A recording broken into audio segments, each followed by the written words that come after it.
are tied for the lead. Back on the leaderboard, down there at 5 under, Nick Faldo. But in trouble at the short 11th hole.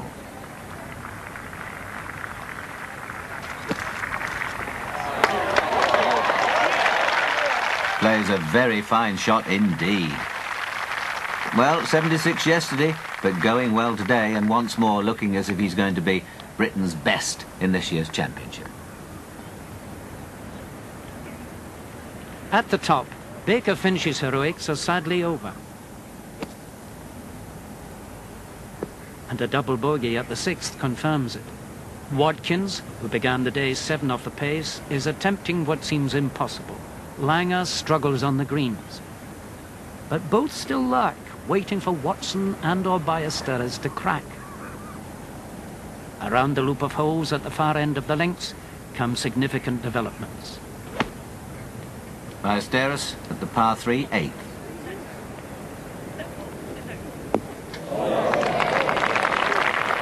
Oh, beautiful stroke. What a chance for a birdie too. Now Langer. Into the breeze, 178 yards.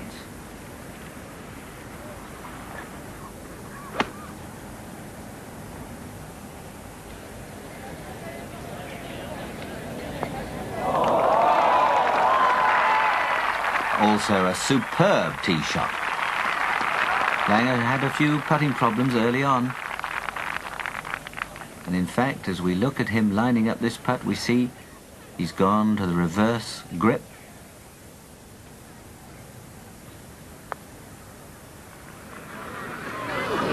And that was a bit short and a bit quick, and it's not in. Not really anything to do with the line. I think that time Bernard struck it poorly. And now Seve.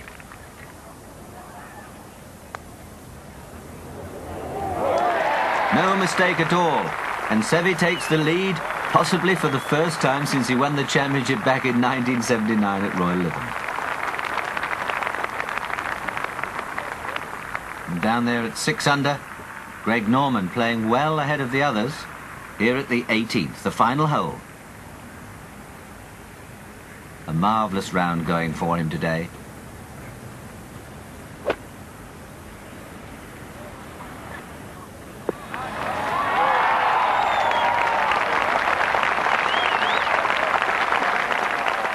Now if he can hold that one, he'll finish at 7 under par, and that will surely give him a high place finish.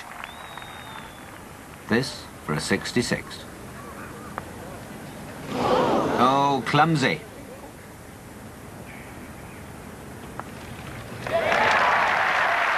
A 67, which should have been a 66, but that's a finish of 282, 6 under par. And this young Australian who recently lost in a playoff for the US Open, well, I'm sure he's still going to finish here in the top 6 at St Andrews. And out at the far end of the course, round the loop, it's getting tighter and tighter.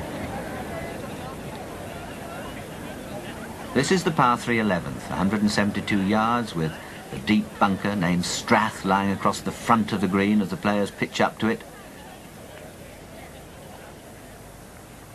On the tee, it's Langer.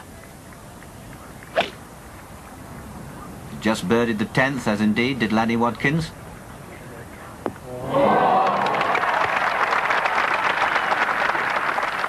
And another gem of a shot from Langer. Now Seve, can he match that shot of Langer's? An 8-iron. Downwind, of course, but Seve does not give it enough. He doesn't make it up the hill, and I feel sure he underclubbed. There it goes, back down the slope. Still going.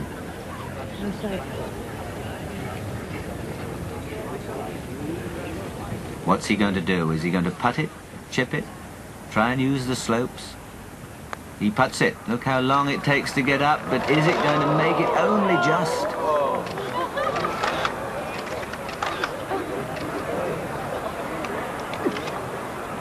Still Seve's turn. This now for a par 3.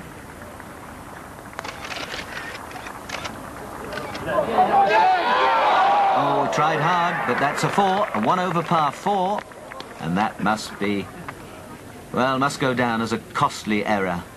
Okay. And a chance for Langer.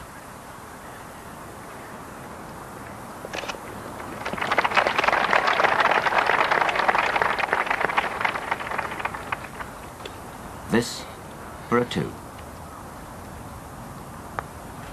Will it keep its line? No, just falls away. But he'll get his par 3, and Ballesteros now once again in a tie with Watson, who's at the 10th. Now this hole measures 342 yards, and under these downwind conditions, Watson's driven the green, as Ballesteros had before. Seve then 3-putted. Now, don't tell me that could drop in for an eagle 2.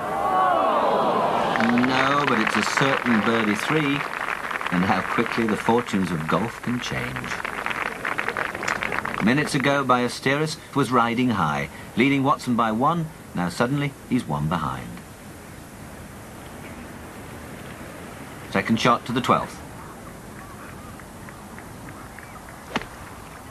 Just a 9-iron for Seve at this hole measuring 316 yards, and right at the pin. An immediate chance to get that stroke back. He dropped at the 11th. But first, Langer from below the ridge, playing 3. This a short par 4 hole.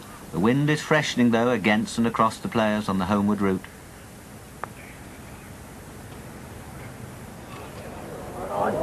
Oh, that's how it's been for Bernard over the last few holes. They're not just dropping.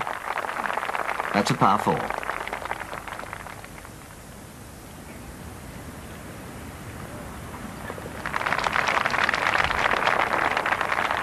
Now Ballesteros for a birdie 3.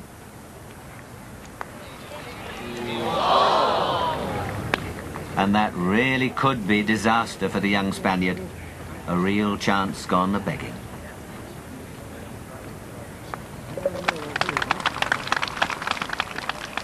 That's how they stand. But even as we look, we hear that Watson's now in trouble at that same 12th hole.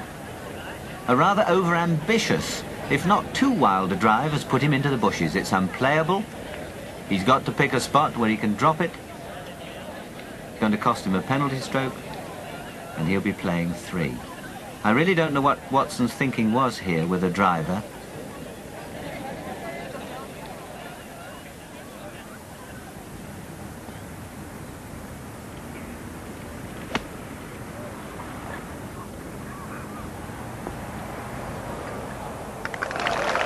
And his third shot goes scampering to the back of the green.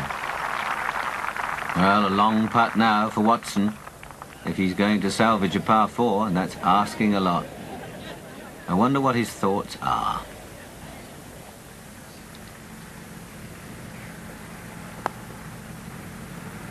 Good line, but woefully weak and still a bit to do.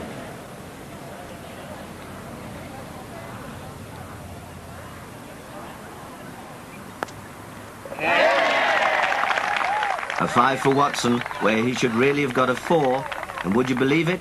This championship is again tied at the top. Watkins beginning to slip away. Baldo finishes 6 under, like Greg Norman. And we've just heard that Fred Couples has birdied the last hole to finish 7 under. And the amazing computers which monitor the Open also tell us, incidentally, that Fuzzy Zeller, the US Open champion, has finished 3 under, and Ben Crenshaw, the Masters champion, 2 under.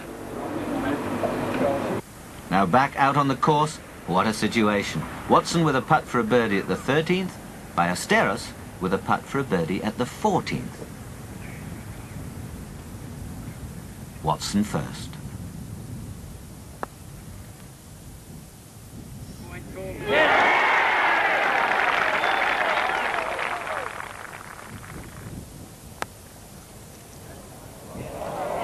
Oh, touche!